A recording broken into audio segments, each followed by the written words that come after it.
In this tutorial, we'll talk about how teacher voice and choice influence professional development.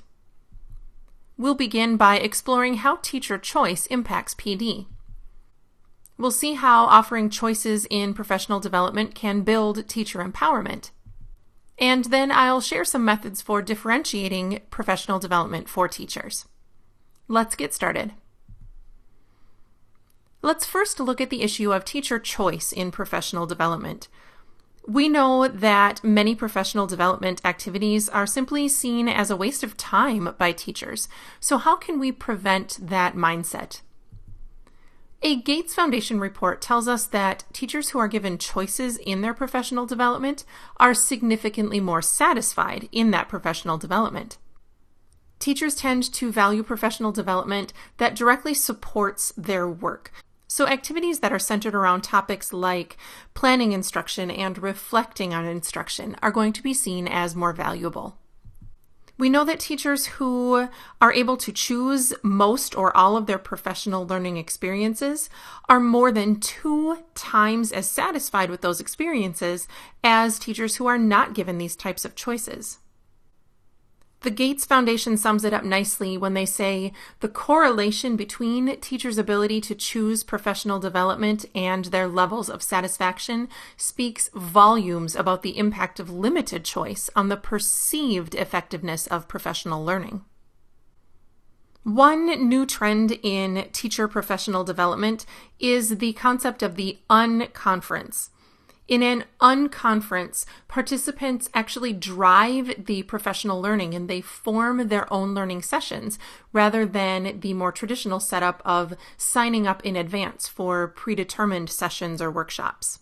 Providing teachers with choices, for example, implementing a concept like the unconference, supports not only self-directed learning theory, but also the self-concept assumption in andragogy.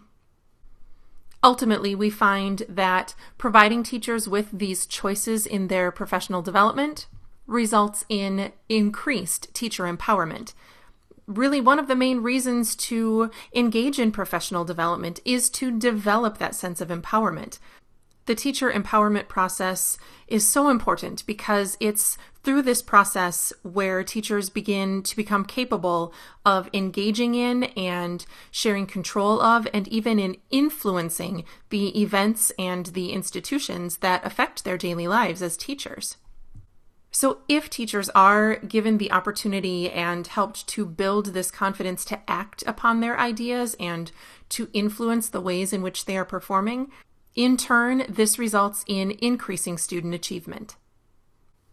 So let's discuss some possible methods for differentiating professional development for teachers. Differentiation in professional development parallels differentiation in the classroom in some ways. A notable difference is that differentiation in professional development zeroes in on using teacher strengths as the basis for the differentiation. Compare this to differentiation in the classroom, where sometimes what we are using as the basis for differentiation is our observation of students' struggles or weaknesses or areas in which they need improvement. In contrast, in professional development for teachers, we really do want to pinpoint those strengths that teachers are bringing to the table and build the differentiation off of those. An important element here is that administrators are modeling effective differentiation to teachers, and this should help teachers then to use differentiation more effectively in their classrooms to meet the needs of their individual learners as well. Using differentiated professional development can help to build teacher leadership capacity as well.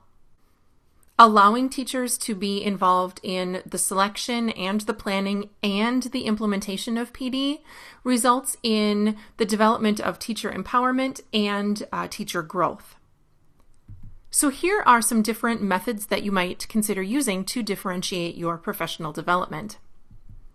You may consider using action research, study groups, vertical teaming, collaborative planning, professional learning communities, school-developed sessions, and district-wide initiatives. No matter which methods are being used to differentiate professional development, keep in mind that allowing teachers to have choice in their professional development results in increased satisfaction with those professional development opportunities and ultimately increased student achievement and growth. In this tutorial, we learned how teacher choice impacts professional development. We looked at teacher empowerment through the use of choice in PD. And finally, I shared some methods for differentiating professional development for teachers. So now it's your turn to stop and reflect. Do you agree with the assertion that professional development is viewed as more effective and more meaningful when teachers are given a choice in the selection and implementation? As you reflect on how this new information can be applied, you may want to explore the additional resources section that accompanies this video presentation. This is where you'll find links to resources chosen to help you deepen your learning and explore ways to apply your newly acquired skill set. Thanks for joining me today. Have a great day.